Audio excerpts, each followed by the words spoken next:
Good afternoon, everyone. Durga Sis, Mr. Singh, Priya, welcome to this session. Let others to join and we'll start the session.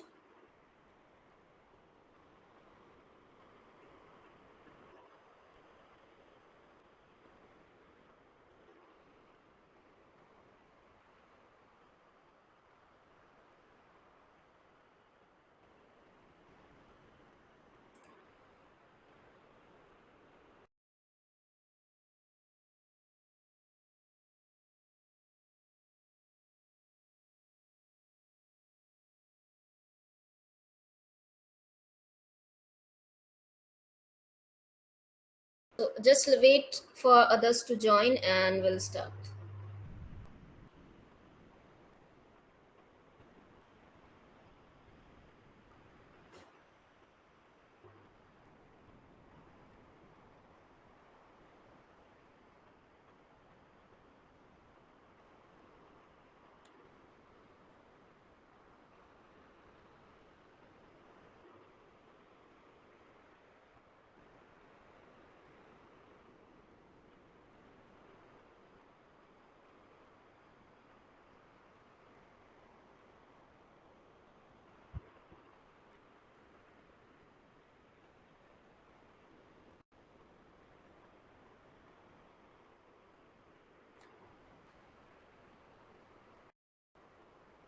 Dinesh, Garima, good morning. अच्छा, जो Hindi medium से है कृपया करके आप chat section में लिखेंगे हिंदी मीडियम। हम इस सेशन को बाइलिंगुअल रखेंगे, हिंदी और इंग्लिश दोनों में ही, ठीक है।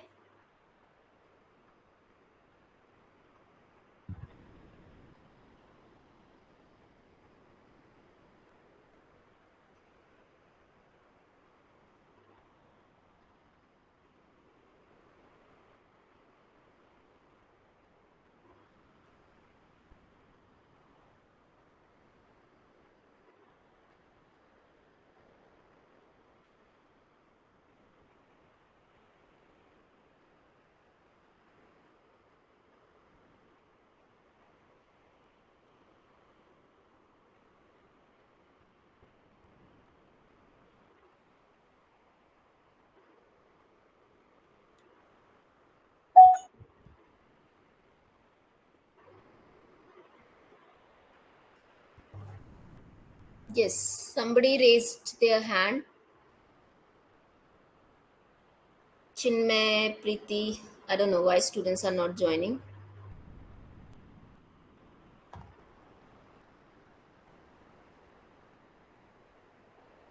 Okay.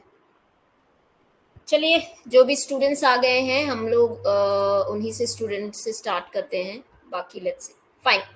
सो स्पेसिफिकली ये जो कोर्स है staff and labour welfare inspector या ऑफिसर, जिस भी पोजीशन से ये आएगा उस नाम से है, ठीक है। तो बहुत सारे स्टूडेंट्स थे जिनकी रिक्वेस्ट थी कि मैं इस कोर्स को लॉन्च करूं स्पेसिफिकली एंड एक डेमो सेशन दूं कि कैसे पढ़ाया जाएगा, बिकॉज मेरा पर्पस यहाँ पे इस बार ये भी है कि हिंदी मीडियम के स्टूडेंट्स को भी कवर करना है, उनको भी नोट्स प्रोवाइड करने हैं। तो मेरी जो यहाँ पे मैं टीचिंग स्ट्रैटेजी यूज करने वाली हूँ वो बेसिकली बोथ लैंग्वेज रहेगी, इंग्लिश और हिंदी। हाँ, थोड़ा सा टेक्निकल टर्म्स जो हिंदी मीडियम वाले स्टूडेंट्स हैं वो टेक्निकलिटी पे थोड़ा खुद ही फोकस करेंगे, बिकॉज एकदम से मेरे लिए टेक्निकल लैंग्वेज पे कूदना डिफिकल्ट होगा, बट मैं आपको बताते रहूंगी कहाँ पे क्या चीजें हैं, क्या आपको फोकस करनी है।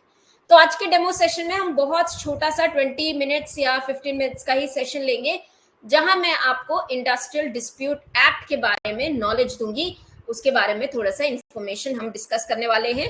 और ऑफ कोर्स इस कोर्स के अंदर में आपको नोट्स दिए जाएंगे, लाइव क्लासेस होंगे, ठीक है, लाइव प्लस रिकॉर्डेड। जो लोग लाइव क्लास मिस कर देते हैं उनके लिए लाइव क्लासेस आप अटेंड करते हैं तो आपको ऑब्वियसली डाउट्स पूछने में आसानी होती है। रिकॉर्डेड ऑब्वियसली अगर आप क्लासेस नहीं अटेंड कर पा रहे हो, आपको फिर भी डाउट है, तो जब भी हम वीकली डाउट क्लियरिंग सेशन लेंगे तो आप डाउट क्लियरिंग सेशन में क्वेश्चंस पूछ सकते हैं। नोट्स जो होंगे स्पेसिफिकली इंग्लिश और हिंदी दोनों में भी होंगे, और ये जो नोट्स आपको दिए जाएंगे ये इसी एग्जाम के हिसाब से बनाए गए हैं, ठीक है। वन लाइनर क्वेश्चंस आते हैं इसमें, डिस्क्रिप्टिव क्वेश्चंस नहीं आते हैं, सेक्शंस आते हैं, सेक्शंस को कैसे पढ़ना है, ठीक है, वो सारी चीजें। पीवाईक्यूज भी करेंगे, ठीक है। चलो, सो पहला सेशन, पहला लॉ हम जो पढ़ेंगे, जहां से बहुत सारे क्वेश्चंस आते हैं और रादर क्वेश्चन पूछे जाते हैं, इंडस्ट्रियल डिस्प्यूट एक्ट ऑफ 1947, ठीक है। अब ये हमारा इंग्लिश का एक्सप्लेनेशन है, इसका ही हिंदी एक्सप्लेनेशन मैंने यहाँ पे लिखा हुआ है। तो मैं जब भी आपको इंग्लिश में एक्सप्लेन कर रही हूँ, आप साइमल्टेनियसली जो हिंदी मीडियम से हैं वो इन टर्मिनोलॉजीज को समझेंगे, ठीक है। पहली चीज सबसे इंपॉर्टेंट है कि इंडस्ट्रियल डिस्प्यूट एक्ट ऑफ 1947 ये क्या है, ठीक है। What do you mean by industrial dispute act of 1947, या इंडस्ट्रियल डिस्प्यूट एक्ट 1947 किस चीज से रिलेटेड है। तो हमारी जो इंडस्ट्रीज होती हैं उनके उसमें जो मेंबर्स होते हैं, एम्प्लॉय होते हैं, एम्प्लॉयर होते हैं, ठीक है, वर्कर्स होते हैं बेसिकली, और एम्प्लॉयर होते हैं। अब ये जो एम्प्लॉयर हैं या वर्कर्स हैं, इनका टर्मिनोलॉजी हिंदी में जो है वो बकायदा, मतलब नोट्स में जो आपको प्रोवाइड किया जाएगा तो वो उसी लैंग्वेज में रहेगा जो हिंदी में बोला जाता है। बट मैं जब पढ़ाऊंगी तो मैं आपको यही टर्म यूज करूंगी, वर्कर्स और इंडस्ट्रीज। जहां जहां मुझे लगता है हिंदी टर्म यूज करना है मैं उनको यूज करूंगी। जहां आप स्टूडेंट्स को लगता है कि नहीं समझ में आ रहा है, चीजों को टेक्निकलिटी में और समझाना है, तो मुझे आप कमेंट सेक्शन में बताएंगे, ठीक है। क्लियर, सभी को क्लियर है। एंड एक और चीज के जहां मैं आपको पूछती हूँ क्लियर है, कोई डाउट है, क्वेश्चन करें, तो आप प्लीज कमेंट सेक्शन में मुझे रिप्लाई करिएगा, इंटरेक्टिव रखिए, ताकि दोनों तरफ से चीजों की क्लैरिटी रहे कि हाँ आपको समझ में भी आ रहा है और मैं जो चीजें समझा रही हूँ वो आप तक पहुंच रही है, ठीक है students.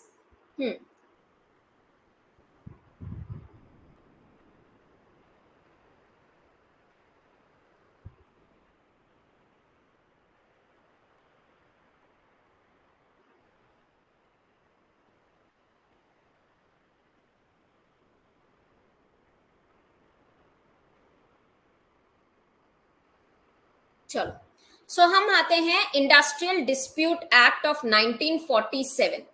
Industrial dispute act of 1947 को हम हिंदी में कहते हैं औद्योगिक विवाद अधिनियम। मेरे हिंदी की प्रोनाउंसिएशन बहुत खराब है, ठीक है। औद्योगिक विवाद यानी डिस्प्यूट होना। अब डिस्प्यूट का मतलब क्या होता है, डिफरेंस।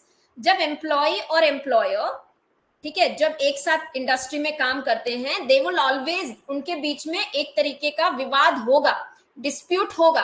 क्यों? द रीजन, जो एम्प्लॉय है वो वहां काम कर रहा है, he is working there and he wants to earn the wages, उसको पैसे कमाने हैं, उसको अपनी रोजी रोटी चलानी है।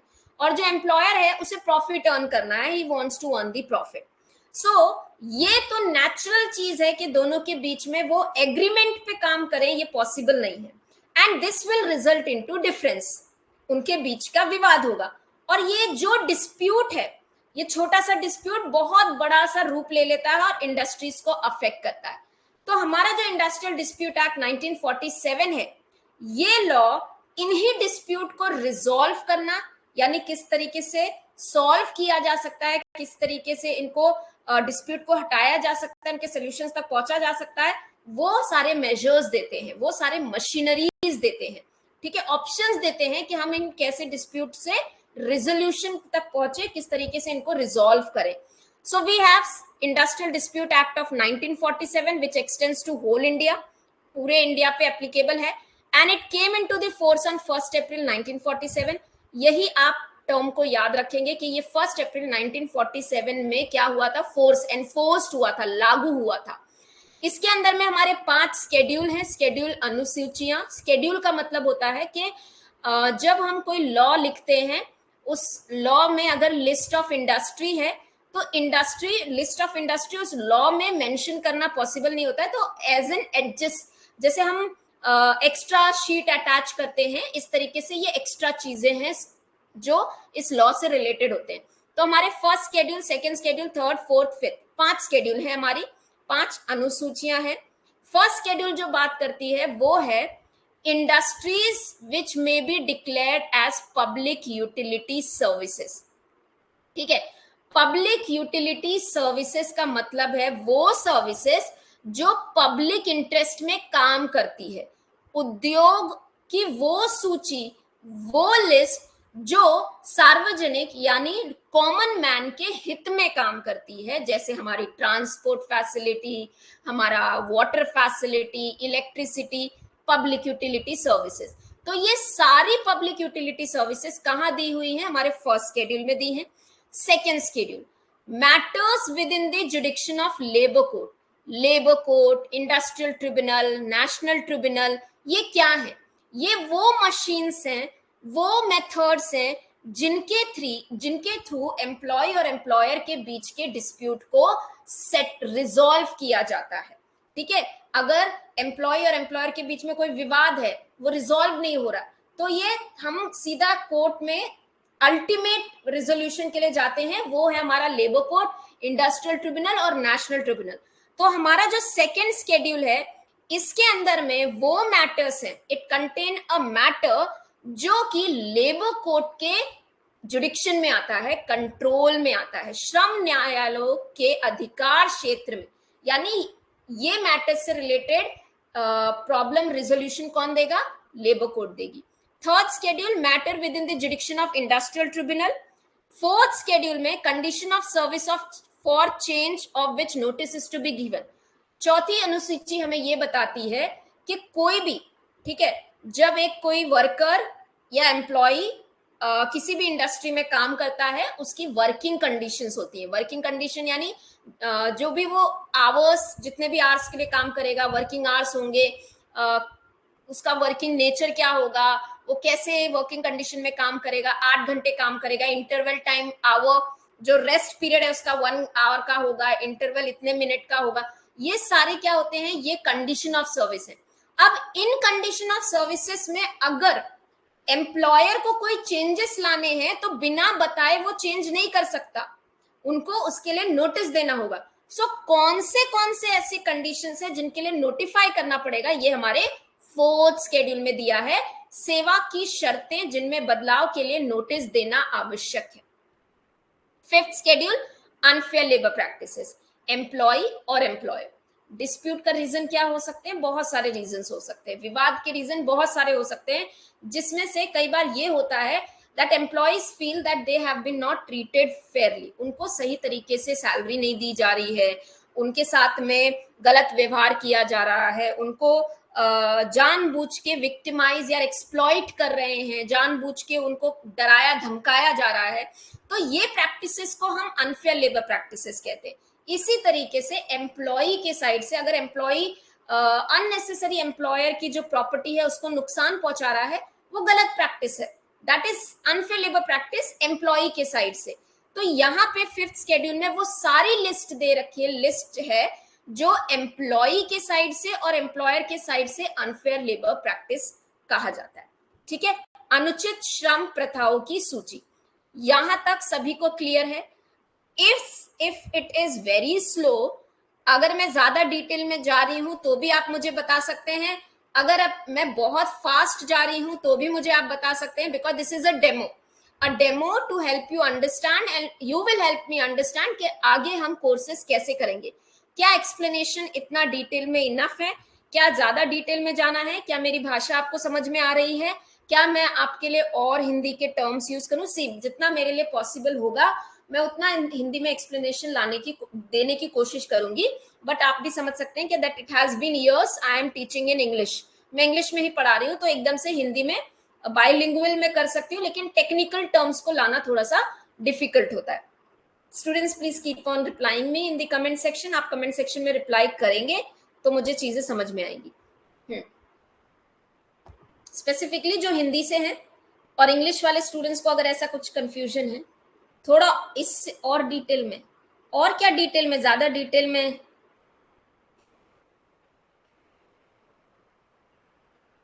चलिए जब हम सेक्शंस पढ़ेंगे और डिटेल में पढ़ेंगे, बट एक ध्यान में रखिएगा, जब हम डिटेल में जाते हैं चीजें टाइम लेगी, क्लासेस टाइम लेंगे, क्लासेस लंबे होंगे, ठीक है, तो फिर आप मुझसे ये एक्सपेक्ट मत करिएगा कि मैम जल्दी जल्दी खत्म कीजिए, मैं उन लोगों में से नहीं हूं कुछ चीजों को खत्म कर देंगे। ठीक है विवेक, उसी के हिसाब से विवेक मैं पढ़ाऊंगी, एकदम ज्यादा डिटेल में नहीं जाऊंगी, वन लाइनर्स में ही पढ़ाऊंगी। हर एक सेक्शन को पढ़ाने की जरूरत नहीं है, तो हम हर एक सेक्शन में नहीं जाएंगे, हर एक सेक्शन की डिटेल में नहीं जाएंगे। जहां मुझे लगता है कि हाँ अब इससे ज्यादा पढ़ाना चाहिए, नहीं पढ़ाना चाहिए, उस हिसाब से करेंगे। ठीक है, बाकी आगे चलते हैं। अब हम आते हैं एक डेफिनेशन, अप्रोप्रिएट गवर्नमेंट की डेफिनेशन, केंद्र सरकार। सेक्शन 2A के अंदर में ये डेफिनेशन दी गई है। अब जो ये अप्रोप्रिएट गवर्नमेंट हो सकती है, ये दो तरीके की होती है, state government and your central government. पहले तो इसका मतलब समझेंगे कि अप्रोप्रिएट गवर्नमेंट या केंद्र सरकार, यहां पे इसका मतलब क्या है।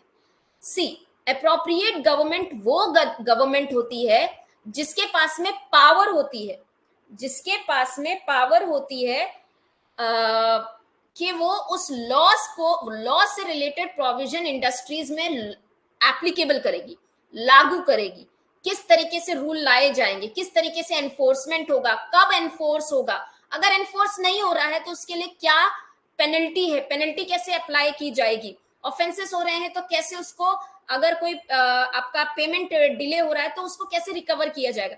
ये उस अप्रोप्रिएट गवर्नमेंट की पावर होती है, उस अप्रोप्रिएट गवर्नमेंट के पास में ये ड्यूटीज होती है। तो ये जो हमारी अप्रोप्रिएट गवर्नमेंट है, दो तरीके की हो सकती है, सेंट्रल गवर्नमेंट और दी स्टेट गवर्नमेंट। सेंट्रल गवर्नमेंट कहाँ पे, हमारी जो कंट्री है वो फेडरल गवर्नमेंट है, यानी हमारे पास दोनों गवर्नमेंट का पावर रूल होता है, सेंट्रल और स्टेट। तो सेंट्रल गवर्नमेंट कब होगी अप्रोप्रिएट गवर्नमेंट, वो ऐसी इंडस्ट्रीज या establishment which are directly managed by the authority, यानी जो एस्टेब्लिशमेंट, जो इंडस्ट्रीज डायरेक्ट सेंट्रल गवर्नमेंट के कंट्रोल में है, वहां पे सेंट्रल गवर्नमेंट अप्रोप्रिएट गवर्नमेंट होगी, including railway companies, controlled industries, major port, central public sector undertaking. इसके अलावा वो कंपनीज जिसका 50%, ओवर द 50% सेंट्रल गवर्नमेंट के पास में शेयर होल्डिंग है। ठीक है, सो ऐसे either air transport service, mines, oil field, financial institution like bank and insurance company, यहां पे सब जगह पे सेंट्रल, मतलब अगर कोई एक इंडस्ट्री है, जो इंडस्ट्री ऑयल से रिलेटेड है, तो कौन वहां पे लॉ को एप्लीकेबल करेगा, सेंट्रल गवर्नमेंट करेगा। ठीक है, तो यहाँ पे हिंदी में एक्सप्लेनेशन है, आप इसे नोट्स के दौरान पढ़ सकते हैं। स्टेट गवर्नमेंट कहाँ होगी, responsible for state public sector undertaking. राज्य सरकार कहाँ पे होगी, वो राज्य जो सार्वजनिक क्षेत्र, जहाँ पे उद्योग, जो हमारे बोलते हैं ना पब्लिक सेक्टर कंपनीज हैं, वहां पे उनकी सब्सिडरीज, या कोई ऑटोनॉमस बॉडी जो ओन्ड या कंट्रोल्ड होती है स्टेट से, स्टेट, ठीक है, राज्य सरकार के कंट्रोल में, तो वहां स्टेट गवर्नमेंट ही आपकी क्या होगी, अप्रोप्रिएट गवर्नमेंट होगी। अब एक अगर कॉन्ट्रैक्टर है और उसके अंडर में कॉन्ट्रैक्ट लेबर है, ठीक है, कॉन्ट्रैक्टर ठेकेदार, तो कॉन्ट्रैक्टर क्या करता है या ठेकेदार क्या करता है, ठेके पे एम्प्लॉयज लेके आता है, मजदूर लेके आता है, राइट। अब अगर एक कॉन्ट्रैक्टर है जहां सेंट्रल और स्टेट गवर्नमेंट का इशू आ रहा है, if there is a dispute यानी विवाद, the appropriate government, central or state, is determined by which the government control the industrial establishment। समझिए कि एक कॉन्ट्रैक्टर है, उस कॉन्ट्रैक्टर ने, ठेकेदार ने एम्प्लॉयज प्रोवाइड किए एस्टेब्लिशमेंट को जो सेंट्रल गवर्नमेंट के अंतर्गत है, तो वहां पे उस कॉन्ट्रैक्टर के लिए और उन कॉन्ट्रैक्ट लेबर्स के लिए सेंट्रल गवर्नमेंट क्या होगी, अप्रोप्रिएट गवर्नमेंट होगी। और अगर वो कॉन्ट्रैक्टर उस एस्टेब्लिशमेंट के लिए जो स्टेट गवर्नमेंट के अंतर्गत आती है, वहां लेबर प्रोवाइड कर रहा है, तो वो कॉन्ट्रैक्टर और वो कॉन्ट्रैक्ट लेबर स्टेट गवर्नमेंट के अंदर में आएगी। यहां तक सभी को क्लियर है। अप्रोप्रिएट गवर्नमेंट की डेफिनेशन सेक्शन एग्जाम में पूछा जाता है।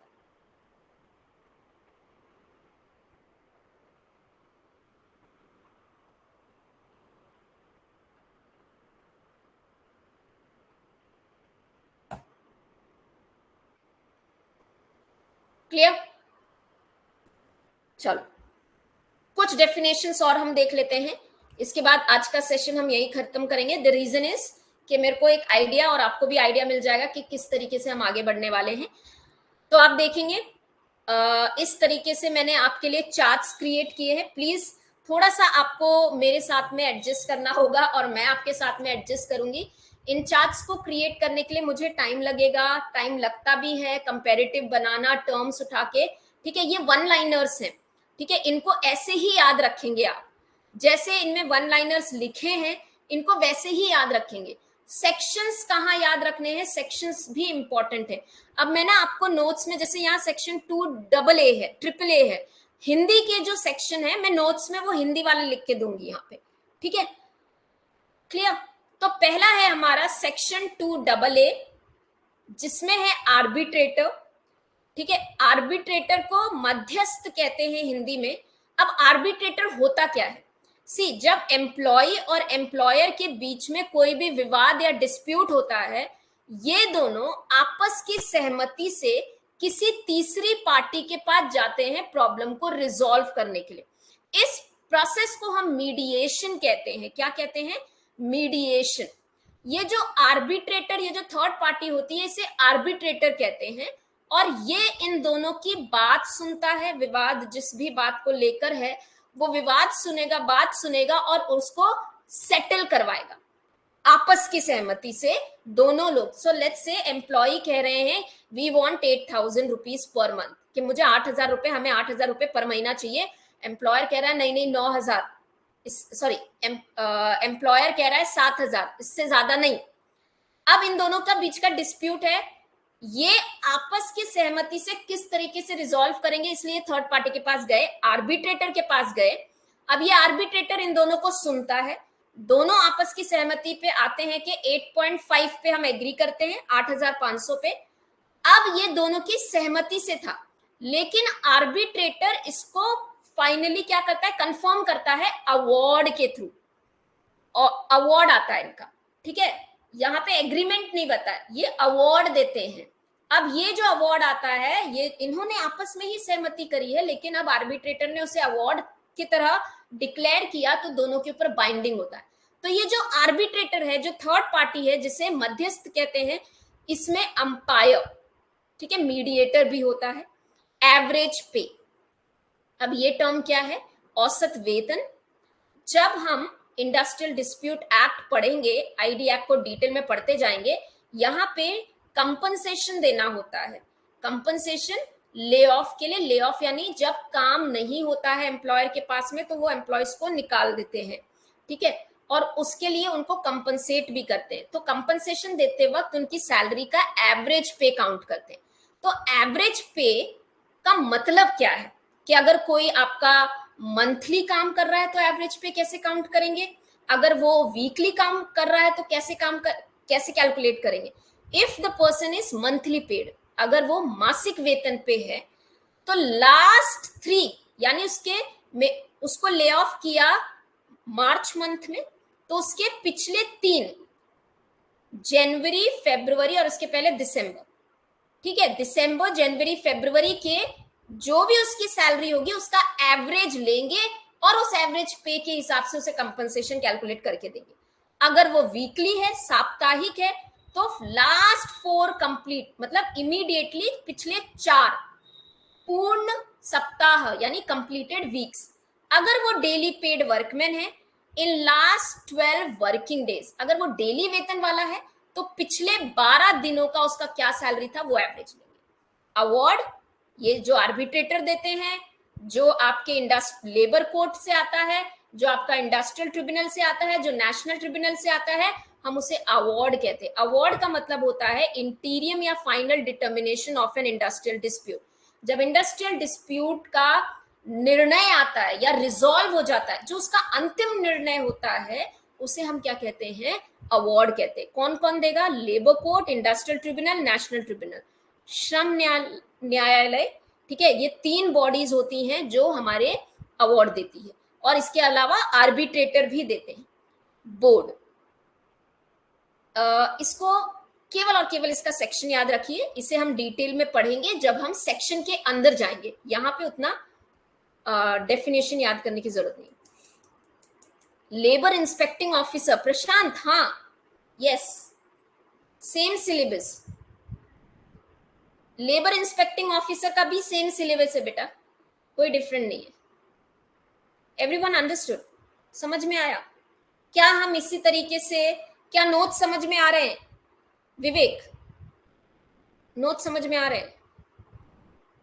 बाकी भी जो स्टूडेंट्स हैं इंग्लिश मीडियम हिंदी मीडियम, आपको जो ये वाले भी नोट्स, ये जो पीडीएफ है ये भी प्रोवाइड की जाएगी जो मैं क्लासेस में ले रही हूँ, क्योंकि ये चार्ट फॉर्म में होगी।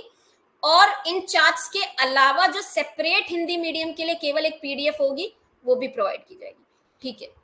तो फिर मेरे को बस एक आइडिया लेना था, बाकी ये तो एक डेमो सेशन था। कोर्स के स्केड्यूल या कोर्स के पूरे क्लासेस एक एक करके जो स्केड्यूल है वो मैं तभी एनरोल कर पाऊंगी जब मेरे पास में स्टूडेंट्स होंगे। फिलहाल मेरे पास में जो भी स्टूडेंट्स आएंगे एनरोल करेंगे, क्लासेस उसी मोमेंट पे स्टार्ट हो जाएंगी। बट यस, इसके बाद आपको एनरोल करना पड़ेगा, बिकॉज किसी भी चीज के लिए, किसी भी कोर्स के लिए बहुत मेहनत लगती है, ठीक है? फ्री क्लासेस में हाँ मैं दे सकती हूँ, लेकिन मैं लिमिटेड ही चीजें दे पाऊंगी। अब इन चीजों के लिए थोड़ा सा मेहनत लगेगा, तो उसके लिए टाइम भी कंज्यूम होगा। तो मेरे पास में अगर कुछ स्टूडेंट्स होते हैं वो जेन्यूनली इंटरेस्टेड हैं, इसलिए हम इस पे करेंगे, कोर्स के अंतर्गत करेंगे, ठीक है? सो आई बिलीव आपको समझ में आया, you were able to understand. आपके इनपुट्स भी बहुत इंपॉर्टेंट हैं, जहां आपको लगता है कि नहीं चीजें इंप्रूव करनी है और भी कुछ ऐड ऑन करना है। बहुत ज्यादा डिटेल में मैं इसलिए नहीं जाऊंगी क्योंकि डिटेल में ज्यादा नहीं पूछा जाता है। जो लाइंस एग्जाम में पूछे जाती हैं वही हम पढ़ेंगे, वही सेक्शंस को रटेंगे, ठीक है? बहुत ज्यादा डिटेल में इसमें नहीं आता है। क्लियर? चलिए, सो आज के लिए इतना ही।